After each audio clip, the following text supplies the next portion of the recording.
পড়তে বসার অনেক রকম ধরন আছে। কেউ সকালে পড়তে বসে, কেউ সন্ধ্যায় পড়তে বসে, কেউ ভোরবেলায় পড়তে বসে, কেউ রাত্রেবেলায় পড়তে বসে।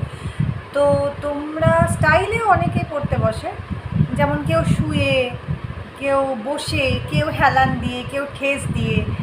তো এই রকম পড়তে বসা কি তোমরা দেখেছো?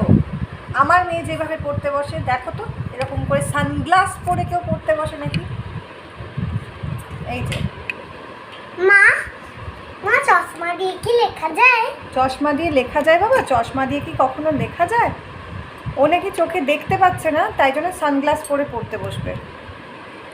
আমার বাবা চোখ আঙুলটা এখানে ঢুকিয়ে দিয়েছে। কি করেছে বাবা? বাবা না এরকম করে চোখে আঙুলটা ঢুকিয়ে দিচ্ছিল। কিরম করে? দিয়ে তারপরে দিয়ে দিয়ে চশমাটা পরলি আর কি? হুম